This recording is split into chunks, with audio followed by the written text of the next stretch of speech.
Welcome to our channel. We've come to visit my friends Danila and Natasha. Danila built this villa with his own hands, and today he'll share the details with us. On this channel, we explore and showcase the lives of diverse individuals. Here on the island, we share all the nuances, challenges, and easy moments. Absolutely everything our guests encounter. And I'm Artem. I work in business and investments. My main activity is a real estate sales company. My partners and I have our own hotel here, and my goal is to achieve a passive income of $30,000 by the age of 45. Let's go.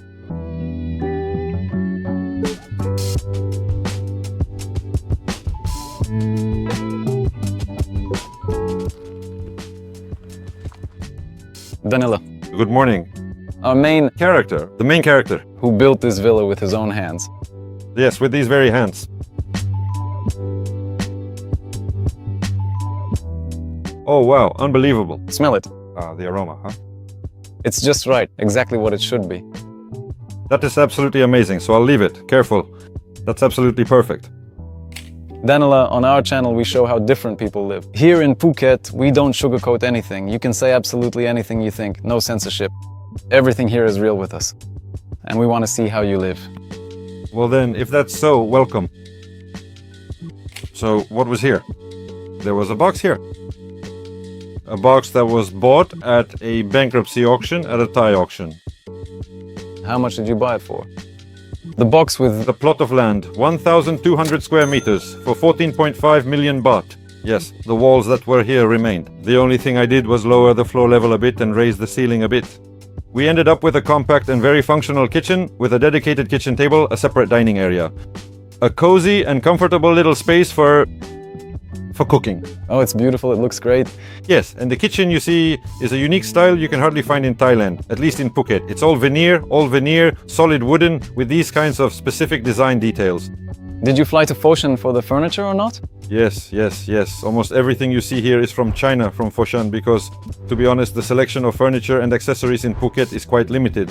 And that's a city of furniture and accessories. Basically, for the home, they have everything there. Did you pick everything at once or did it take multiple flights? We basically, Just once. And did they load everything into containers and send it to you? not containers, it was a groupage shipment that arrived in 2 batches. And tell me, did everything arrive intact? One sink didn't make it, but that's normal. Appliances usually don't arrive in good condition. Did they send it again or not? I just bought a new one here, that's all. And when the workers were unloading, they stored everything in one of the rooms and they were jumping on the chairs that were standing upside down. They broke one of the chair legs, but that's normal. I want to ask a question. First, how did the idea even come to you to create something with your own hands in Thailand? For me, that's a nearly impossible task. Probably because I basically like to make things with my own hands. Then I had the thought and idea to become a developer, a builder in Thailand, to build a villa or condo complex. So, starting with a house? I think, yes, I'll practice on a house, assemble a team, see how it all works, and if it turns out to be an impossible task, then you can move on to bigger construction. Big things start small. Well, of course, how else? You know, that's the main method. Bullet nuclear. And how long did it take you from the beginning? So, you bought the house at auction until the renovation was finished and you moved in? A year. We even managed to do it within a year. And If you had built from scratch, how long do you think that would take? it would have built it in a year. And to what extent would you repeat your experience now and do it again?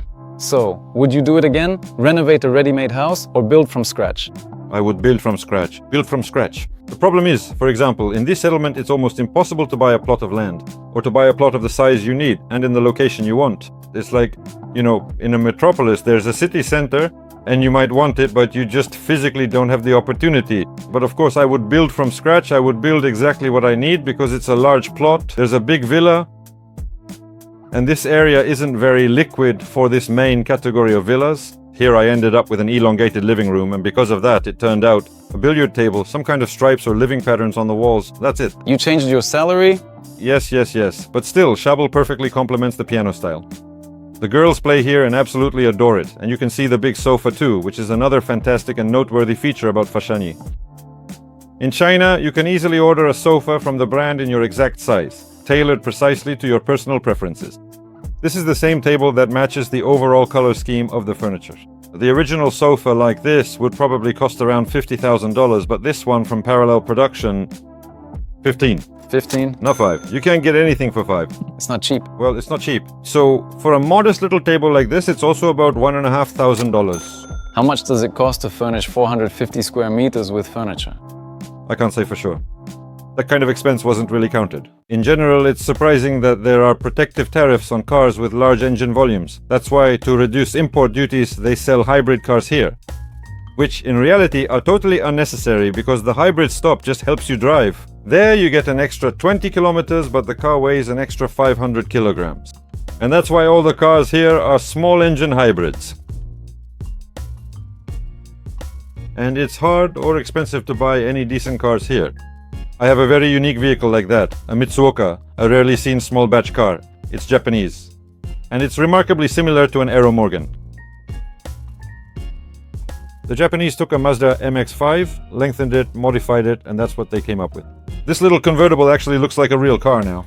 By the way, did Danila have a Ferrari? Yes, I did. I saw it in your stories. Yeah. I've had all sorts of things. I used to be a co-owner of a car dealership in Moscow.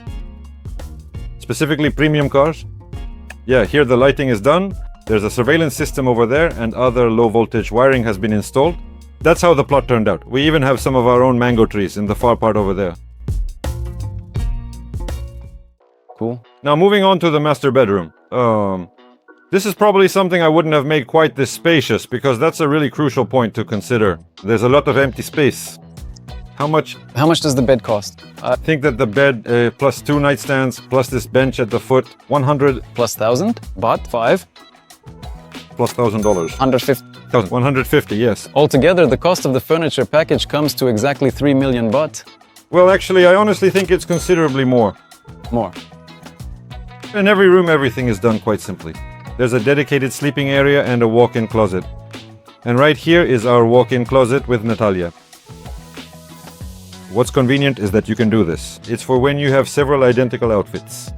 You just grab one, change, and it doesn't even feel hot, even though you're in Thailand.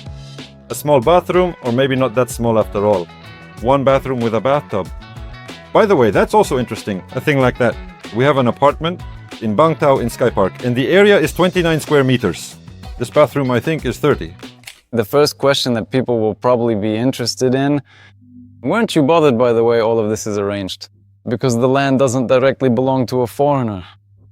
How did you arrange this? Then why did you agree to go for it? Weren't you scared?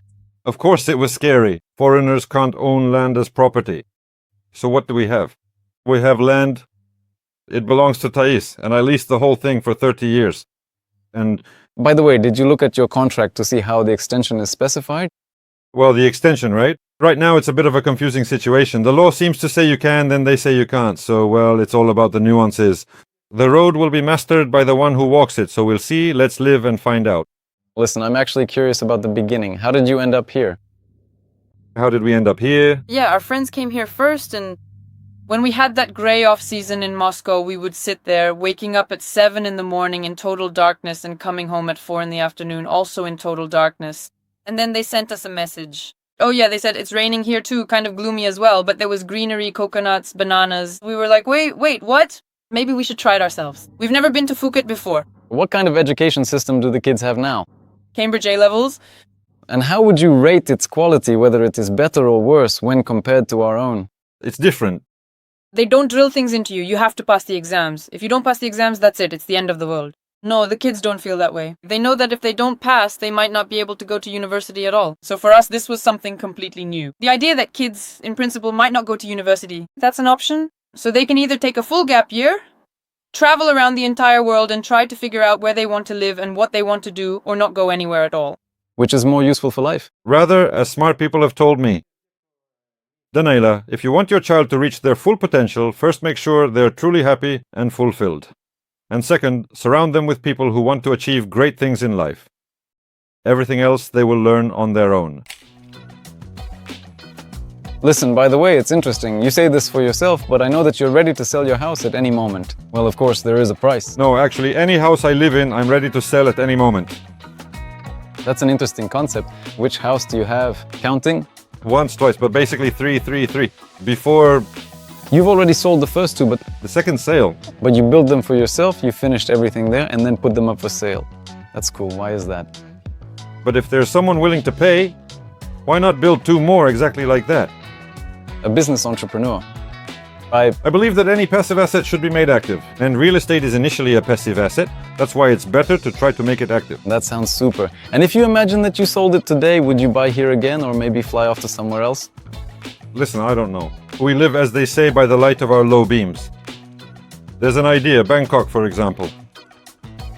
Just a theoretical one. There you would probably need to live in a skyscraper. Yeah, here actually, an important point is what happens. The sea draws you in, the sea attracts you. I mean, maybe that's for retirement, for old age. When you go for walks by the sea several times a week, damn, it's just so awesome. As you know, I'm from Odessa, and we've decided to start a segment called Odessa Jokes. 3 Jews and 3 Italians are going to a conference in another city. They all meet at the train station on the platform. The Italians buy 3 tickets, the Jews buy 1 ticket. The Italians ask, how are you going to travel with just 1 ticket? They say, we have our own method.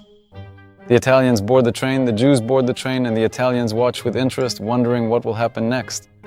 The Jews squeeze into the restroom, the conductor comes by, knocks on the restroom door, and a hand reaches out with the 1 ticket. The conference is over, everyone is heading back, they meet on the platform, the Italians buy 1 ticket, and the Jews don't buy any tickets at all. The Italians ask, but how? What are you going to do? The Jews say, we have our own method. The train starts moving, the Italians squeeze into one restroom, the Jews squeeze into another restroom, the Jews knock on the Italians' door, a ticket is handed out, and the Jews take it. The moral, don't use Jewish methods if you don't actually understand them. Let's go into, for example, the son's room. I thought it would be a cute mess in there. We're about to find out. All the rooms are pretty much the same. At the entrance, we have a walk-in closet with just a bare minimum of things. For my son, it's mostly all sportswear. She has a bed of her own, and you can also give her a bed. It's actually incredibly affordable. This big bed frame without a mattress, which I imported from China, cost me about $150. There's a standard desk, a functional air conditioner, a cooling fan, and everyone has their own private bathroom.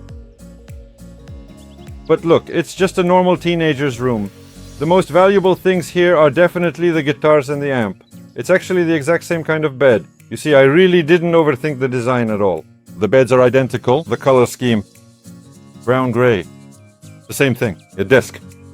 A wardrobe and a bathroom, yeah, you are right. Oh, look at that, it is all falling out of there right now, isn't it? There are numerous places for punishment to be found here. We punished. Yes, we drew the kind children. Danila, sorry, but I have to bring up your story on this topic, like how Danila doesn't punish. For example, if someone didn't put on their slippers, he ties them up with tape. Listen, I can do that, yes. If the kids don't listen, I could tape their slippers to their underwear, and if someone didn't finish their soup, I could throw the underwear into the soup because... Not our rule. That's not how we punish. We just interact like that. That's how we communicate. That was a long time ago. How comfortable is it here in general? To work remotely and live here on the island? I think it's right, as they say, to have the passport of one country, live in another, and earn money in a third. That's why an online visa, which is ideally not tied to this country, is simply a perfect solution. And as for living here, everything is available, there's excellent internet. It's worth noting the 5G. Even if you go out to sea to any island, you'll immediately have 5G. So when it comes to the internet in Thailand, everything is great. It's inexpensive and high quality. As for... What challenges have you faced? Anything really difficult like that? A sense of powerlessness and a lack of adequate legal protection. Any kind of protection. Crime again, it happens here too. You know, people get robbed, there are some traffic accidents. Very often, you find situations where a person, a foreigner, a farang, is practically without rights. No matter if you're right or wrong, the truth will be on the Thai person's side. It is important to note that the main problems tourists face are caused by the tourists themselves, especially for those who consume alcohol or cannabis. Bring along and seek out ladyboys or some illegal substances that are banned worldwide. So any individual who is searching for trouble will easily and effortlessly find it here. For the most part, Thai people are genuinely kind, they are very responsive, and they are always willing to meet you halfway. Yes, here I managed to set up a small office.